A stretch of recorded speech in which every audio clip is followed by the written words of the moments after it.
Hey guys, thanks for tuning in to another video on ForgottenWeapons.com. I'm Ian McCollum, and today we're going to take a look at the carbine versions of the Lee Metford and Lee Enfield, the short version of the long rifle. This is that period basically right up through the Boer War, where the British are issuing, like most people did, a long rifle for the infantry and a short carbine for the cavalry and the other auxiliary services. The idea being the infantry need a longer rifle so that, first off, they can make better use of a long bayonet for hand-to-hand defense and fighting, and so that they have a long rifle that allows them to safely fire in multiple ranks. You don't want a short barrel for the third rank, who are going to end up inevitably shooting the first rank in the back of the head. So, in the aftermath of the Boer War, the British would adopt a universal short rifle, but we'll get to that in a minute. Now, when they first adopt the Lee Metford, they start with the long rifle, and they do some initial experimentation with carbines, but it doesn't go anywhere right away. And part of this is the fact that they were doing a lot of continuous development on the Lee Metford right off the bat. There were a bunch of changes that they made. They were still experimenting with the cartridge. When the Lee Metford long rifle is introduced, they're still issuing a black powder cartridge for it, despite the fact that they've calibrated the sights for smokeless. They just don't quite have the smokeless powder, the cordite cartridge ready yet. So they're doing that, and basically the carbines are going to sit and wait for about 5 years before they get introduced, so they can work out some of these growing pains with the new system. So they start doing some carbine experiments around 1893. In 1894, they formally adopt they formally accept this system, and it goes into production in 1895. Now, this was specifically a cavalry carbine. In most countries, you would have a carbine for the cavalry and the artillery and maybe the engineers as well, everyone who had a primary role that wasn't just infantry. In the case of the British, however, specifically the engineers and the artillery were going to get converted Martini-Henry rifles. They were going to get 303 Martinis instead. So that left the carbine only for the cavalry, and so they were able to adapt the carbine features specifically for cavalry use. So let me show you what they did there. So perhaps the most important general factor for a cavalry carbine is that it has to be handy and smooth, because this carbine is going to be stowed in what was called a cavalry bucket on the side of the saddle, on the side of the horse.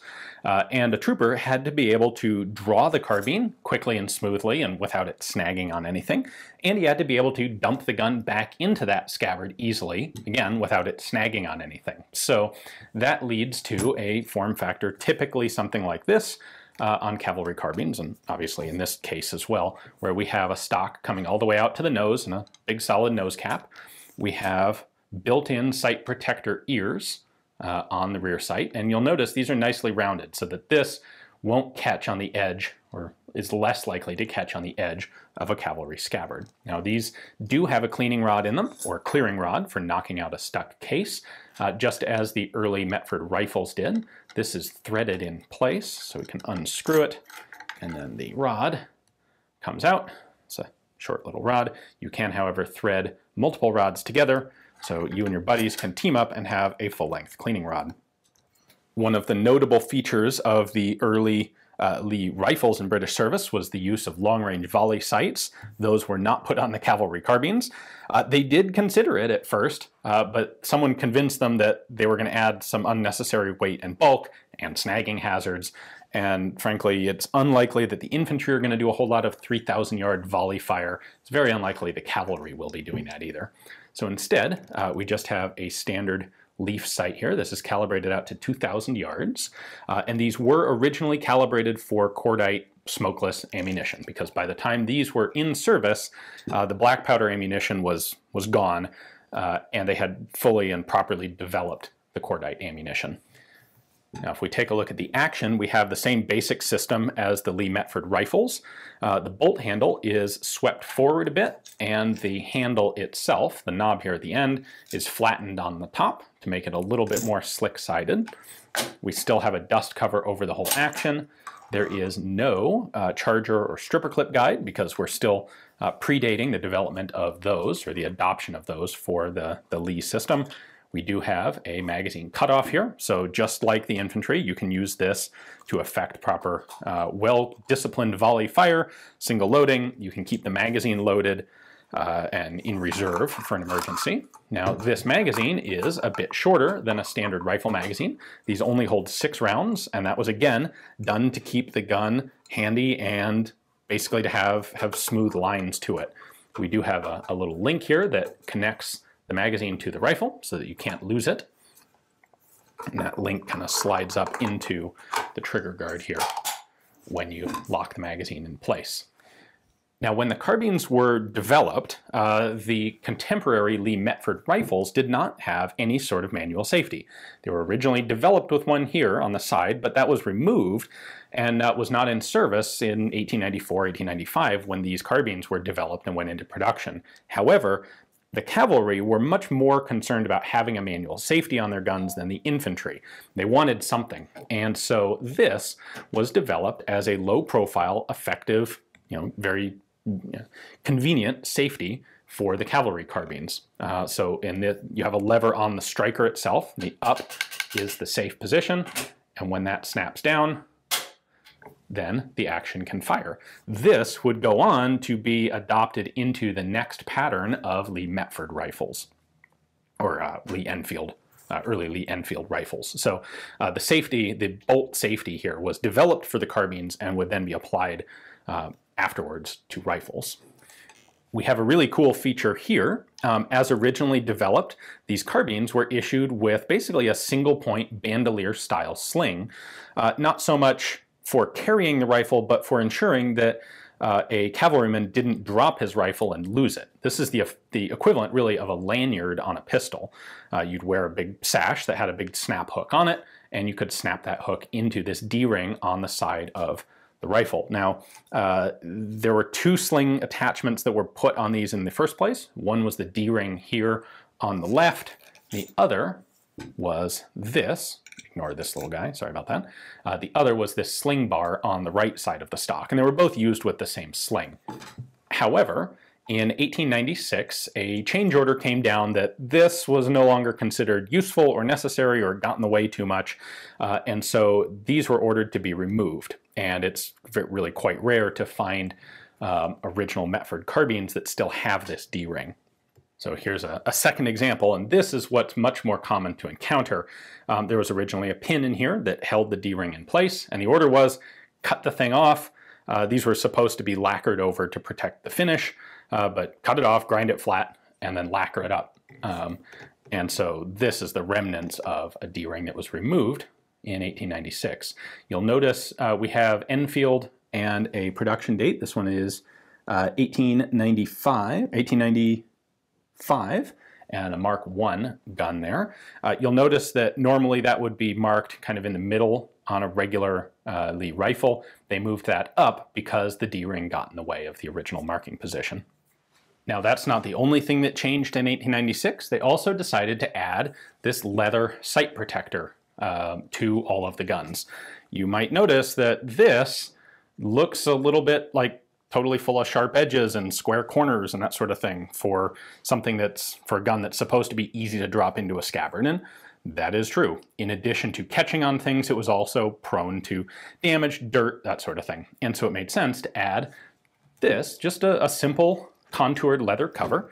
There are 2 screws that were added into the side of the stock. And you can actually see the tan line here from having the cover over when the rifle was being exposed to sunlight over the last 120 odd years. But these 2 screws, one of them is fixed and holds the cover on, and the other one is set a bit higher up, and there's a larger hole in the cover that allows you to snap it on and off. So these became standard in 1896. Now, if that's not quite enough changes for you for a single year, we do in fact have one more. That is, in 1896, the Lee Enfield carbine, Mark I, was adopted to replace the Lee Metford carbine, Mark I. So the Enfield carbines are actually marked with a full abbreviation, LEC for Lee Enfield carbine, Mark I, along with the Royal Crest, the manufacturer. These were all made at Enfield, and the date of production. So this is an 1898 production carbine. Just as a refresher for you here, the original Lee Metford carbines didn't have any sort of abbreviation because they were the first of their type. So they were simply marked 1 along with Royal Crest, manufacturer, and date. The difference here between Lee Metford and Lee Enfield was in the pattern of the rifling. Metford rifling is basically what we would consider today polygonal rifling. Instead of having square cut lands and grooves in the barrel, it has rounded lands and grooves. So they're basically radiused. If you look at the bore of a Lee Metford, it looks like it's shot out. It's not, actually. It was just made with, consider it, smooth rifling. And what they discovered is, while that had worked well with the original black powder ammunition, it wore excessively quickly with the new cordite ammunition. And some of that may actually have been due to the early chemical composition of the cordite they were using, because polygonal rifling was used later. The Japanese would use it in the Arisaka without seeing the same sort of heavy wear. Now, the Japanese weren't using cordite. That may have been more of the issue. At any rate, the British replaced this with Enfield rifling, which is much more traditional looking rifling. And so on these guns, if you see an E stamp, that indicates that they are Enfield rifling. Other than that, the carbine remained basically the same. We still have the same forward swooped flattened bolt handle, the same safety, still have a 6-round sort of detachable. It's a detachable magazine that is chained to the gun. Now, they did get rid of the swivel, or the sling bar in the stock. These were no longer intended to be used with one of those hook slings.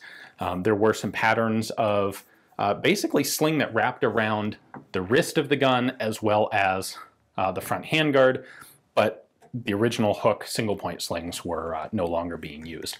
These were equipped with the same sort of leather sight covers, attached in the same way as on the Metfords, and they still have the same nose cap configuration, sight protector wings, cleaning rod, etc.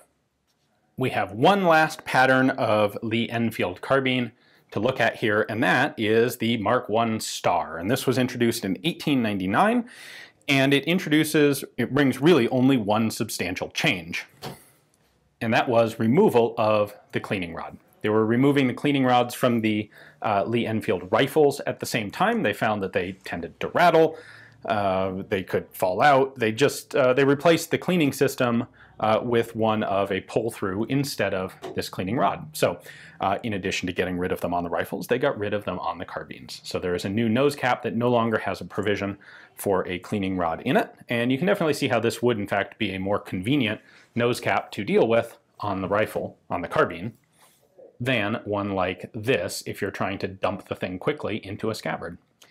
It's pretty hard to read here, but we do also have a roundel on the stock that says Enfield on the bottom, and it says 1 Star, indicating that this was a Mark I Star Enfield carbine. In total, they made just under 60,000 of these carbines of all 3 models put together. So, and they're roughly split. It's like 18,700 of the Lee Metford carbines, about 14,000 of the Lee Enfield Mark Is, and then about 26,650 of the Lee Enfield Mark I Star carbines. And these would all be produced by about, well, the very beginning of the 1900s, because in 1902, the British would adopt the SMLE. So where this was the ML, well, in this case, the MLM, the Magazine Lee Metford, the MLE was, of course, the Magazine Lee Enfield, and then the Universal Short Rifle was the Short Magazine Lee Enfield, or SMLE. And the whole purpose there was to consolidate between the two different branches of service and give everybody the same rifle. Because what they realized was the carbine, well, first off, horses, they didn't realize this yet, but horses were kind of going out of favor and were going to be used less on the modern battlefield. But the long rifles were frankly too long and too cumbersome, and the volley firing was becoming less important. The cavalry carbines were a little too short and kicked a lot, and it made sense to just give everyone an intermediate that balanced well, had a good muzzle velocity, but wasn't overly bulky. And so the SMLEs would replace both the long rifles and these carbines in actual service use after the Boer War. So hopefully you guys enjoyed the video. Thanks for watching.